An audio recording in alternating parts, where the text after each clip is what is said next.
going for, though. Welcome to the English desk. Again, I'm Naisu, joined here with me is Ingan, and we're jumping into the land of Dawn. It's game number 2 in the last series of the day. We'll see if AURORA has the lineup they need to take it to a game at 3, because if you guys missed it, game 1 was a very quick game for Smart Omega, and this lineup, we've seen iterations of it before, and this is a whole lot of utility, man. I just straight off the bat, you take a look at the emblems fall into place here. Even with Renegay's fancy footwork on the Cho, you have a Matilda, a Faramis, and a Hylos. Yeah, if you're Demon Guide, you're expected to snowball, but how though? Like, it's hard because, again, the protection coming in from Ukir. Ryota also has the Glorious Pathway and the Revitalize. Plus Matilda Chaknu, but look at this. Andori goes in. 2 versus 3, but the damage coming in from AURORA is just too much for Omega so far. And Renegay flickers in! Wait. I thought there was going to be a follow-up coming in from Demon Kite, but still they're just zoning out Omega and invading the jungle creep. Renegay might go down in the hands of Andoryu. There it is, but in exchange for Demon Kite, a 1-for-1 trade. Yeah. No, a 2-for-none trade. Omega wins, yeah. I was going to say, I was as shocked as you were. Yeah, I thought Andoryu died there, but he was the one who slayed AURORA. So 1-0-1, a good start for Andoryu.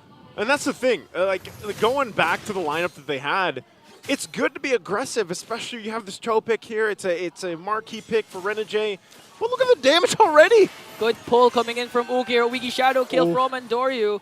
Luckily, Renegay survives. Okay, going back to the point, you have to do a lot right if you're AURORA here to get through the amount of sustain, the amount of utility that Smart Omega's lineup gives them. And we've seen teams do it before. It's all great. This is going to be an objective easily secured for Smart Omega.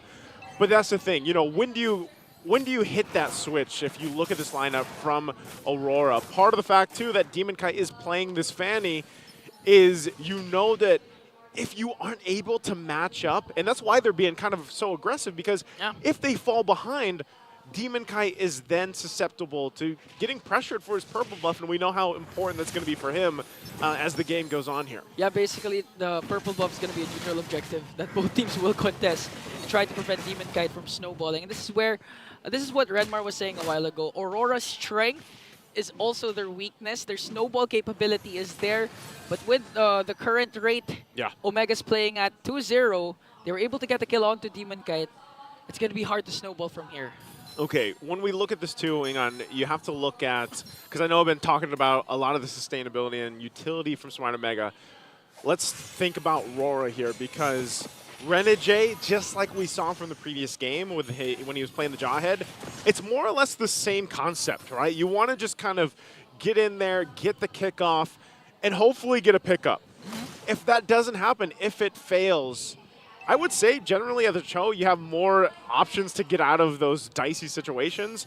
But if they fail there, and then they struggle, I mean, there, you can see it, right? Okay, Ukir pops his Purify. And Demon Kite goes in with the cutthroat steel cables, but look at the save coming in from Ukir with the Nether Realm. AURORA has to back away. Now another initiation wasted for AURORA. That's it. So you're going to see that many times here. You guys watching at home, you're going to see that kind of interaction happen. There's going to be a Purify, there's going to be a Nether Realm, there's going to be one of those utilities thrown out here. And AURORA has to check those boxes off. So they've got a whole list of items, kind of chores, if you will, to go through. And Renegay has to be that guy. For the most part, it's going to be up to him. And so sometimes, good job pulling that through, too, that purple buff. Sometimes he might get it. Sometimes he might just get a Purify like he did right now. And that's all part of the plan. So then Demon Kite has to be able to shine on the Fanny pick with the damage that he has. You can see this. They've got the information. We got a couple Purifies out. Let's try to take this turtle here, and that's exactly what they put the pressure for. Jome is also in the mid lane, so they can join it. Edward goes in with an Infernal Pursuit onto Chaknu. Here comes the Glorious Pathway. Demon Kite being zoned out by Ryota. It's going to be a Retribution battle, but Demon Kite still gets the turtle. And now look at this. AURORA finding Andoryu, finding the turtle, and just outplaying Omega during that time. AURORA gets a whole lot out of the exchange. And I'm going back to what I said. It was Renegay that checked those boxes for them leading into the objective, and then they were able to cap it on out.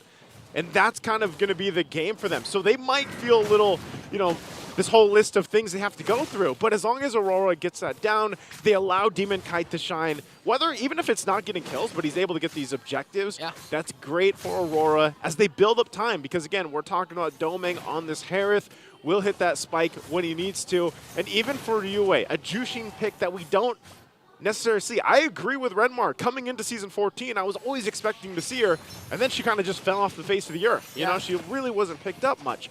But she still provides quite a bit to the team in terms of utility and how that flare is utilized as well for Yue. Yeah, not so much the damage, more of the crowd control. But again, the mobility of Omega is just too much. They also have the Matilda with the guiding wind.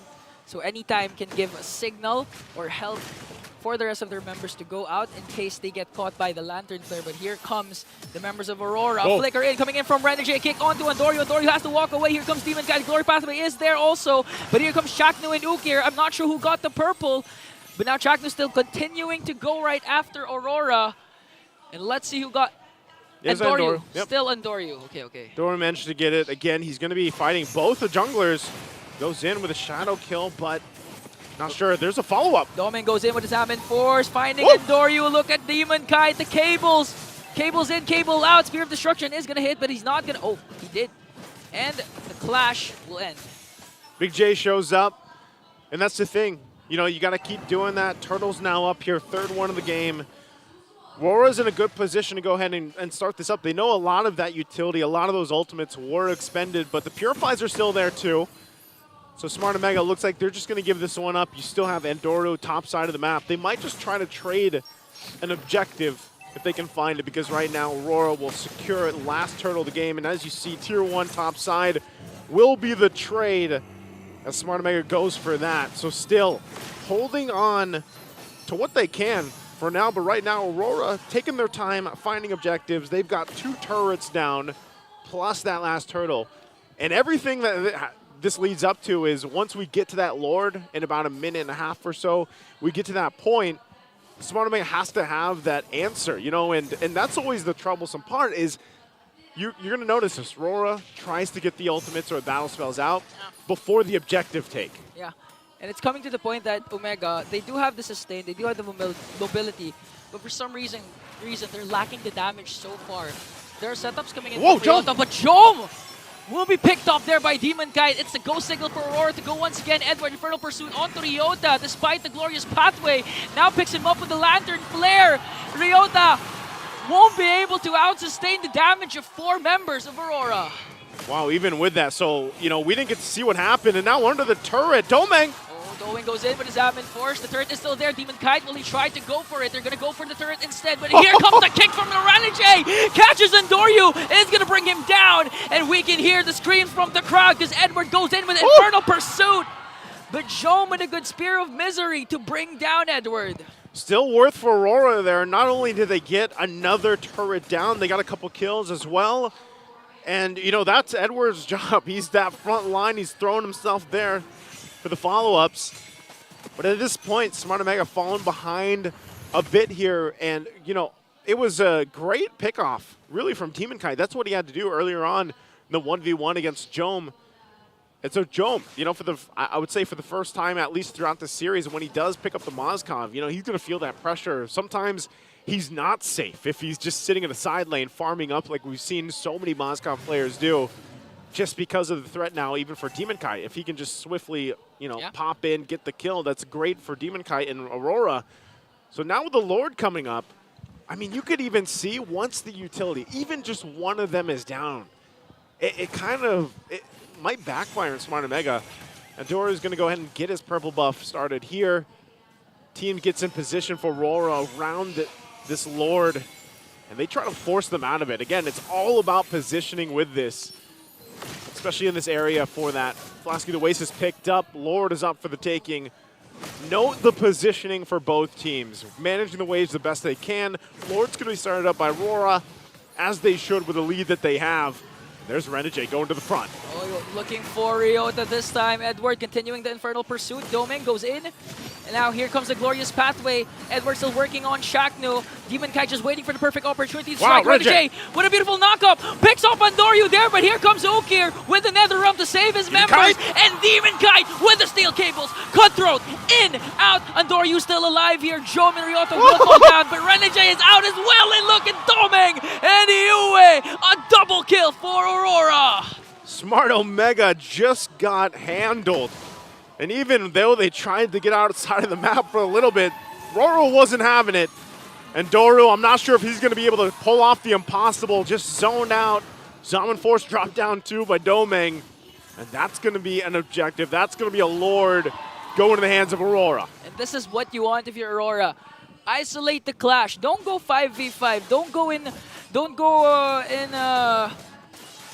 situations wherein Okir can utilize the Nether Realm as much as possible. Although you can go to really tight places to activate Demon Kite with the steel cables as much as possible. If you isolate Omega, almost all their kits become non-existent. Yeah, it almost becomes obsolete at that point. Yeah.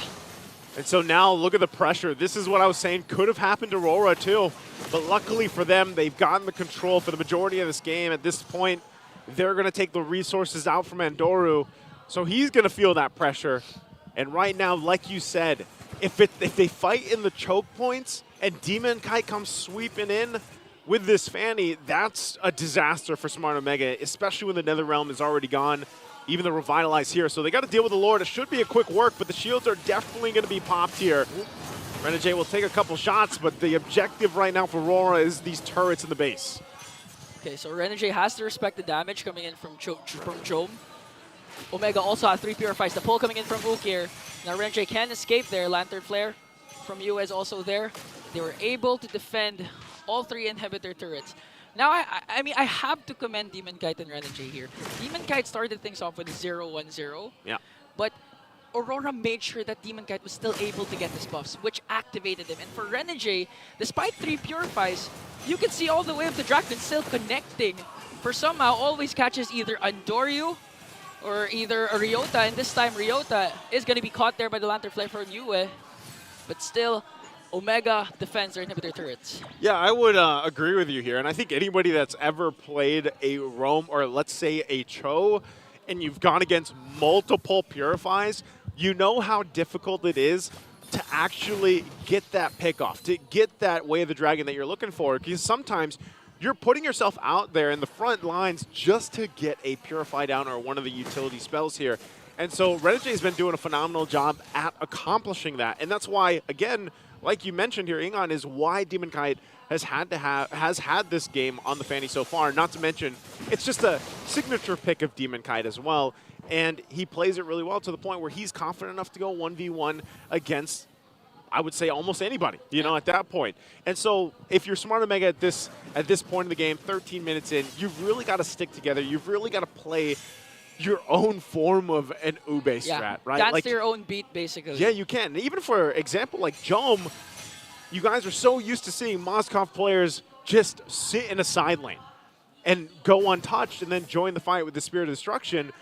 But he almost can't do that because of the threat of Demon Kite right now. So they're forced to always stick together, and this was very different from the game that we saw from Smart Omega in Game 1 because of the fact that they had that Louis Yi combination where, you know, he was just sending everyone everywhere. Here comes Renegade again, spotting out. He has the conceal, but Ryota stuns him. Now Yue and Renegade just working on the zoning onto Omega as Aurora tries to burst the Lord. Here comes Edward with Infernal Pursuit. Oh! Renegade gets caught up there. He's going to go down. Andoryu wants to go for the Lord steal. Spirit Destruction is going to hit, but Demon Kite gets the Lord. They have to disengage now. NetherRealm will be casted, but Aurora still standing their grounds. Wants to go for more, but they will still get the Lord. Oh man, that Spirit Destruction went right between everybody. And although they got Renegade, still at the end of it all, Aurora will get the objective. Massive lead for them, and you can see it even when it looks like there's some fighting in there for Smart Omega. They have a numbers advantage. They can't actually withstand all that damage. The economy is so different in favor of Aurora right now, so they're going to have to find themselves on the defense in the base as Aurora looks to go ahead and take out all these turrets with this push. The inhibitor turret onto the middle lane will fall down. Demon Kite steel cables wants to go for Andoryu as Omega tries to defend the Lord. Look at Yue just spamming the Lantern Flare, wanting to pick someone up. It's going to be onto Ukir, but Ukir manages to escape. They still have minions onto the mid and into the bottom lane. And one inhibitor turret left for Omega. So they hold on. Massive lead right now. Still ballooned a little bit further, or nearly 10,000 ahead for Aurora. Smart Omega holds on to the one base turret on the bottom side. And just how the last fight we saw, you know, you're going to have to wait a minute and a half for the next one. So that's about the amount of time that Smart Omega has to figure something out, to farm up to where they need to be to get a potential pick off themselves.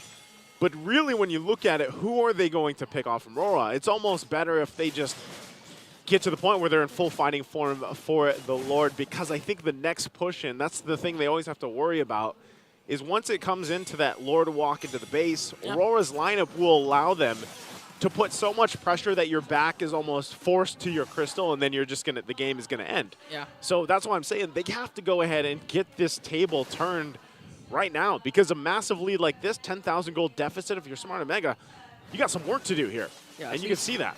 At least a pick off, ideally, without using, but Demon Kite goes in, brings down Chaknu, even with the circling eagle, manages to catch him off guard with the steel cables, and that's one member down for Omega.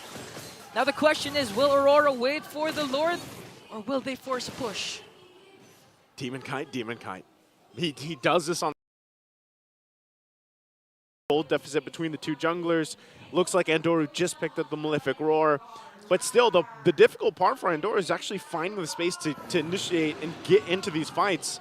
Sometimes, because of the fact that he barely got the purple buff earlier, you don't really have the opportunity to go in there. And you can see how much focus has just worked on zoning out Smart Omega from joining this Lord fight.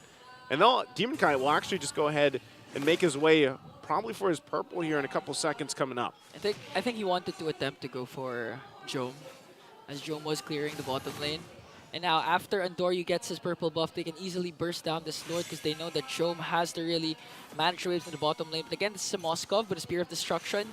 And we'll see. Will Omega still contest? Or will Aurora just finish this off? All right, they're working on the Lord. They know Jome's down there now. Demon Kite, the rest of the team's going to go in, it looks like. Renjay goes in. Here comes Ryota. Edward once again with Infernal Pursuit. And look at Demon Kite! Brings down Chaknu once again, like the replay we saw a while ago. Glorious Pathway and Salmon Force is here. Andoru doing his best with a Wiki Shadow Kill, but he's going to fall down as well. Ukir, 1 second before he responds back. The Lantern Flare from Yue will bring down Ryota. Still trying to out-sustain the damage in a triple kill from Doming with minions onto the middle lane. And we are going to a game number 3.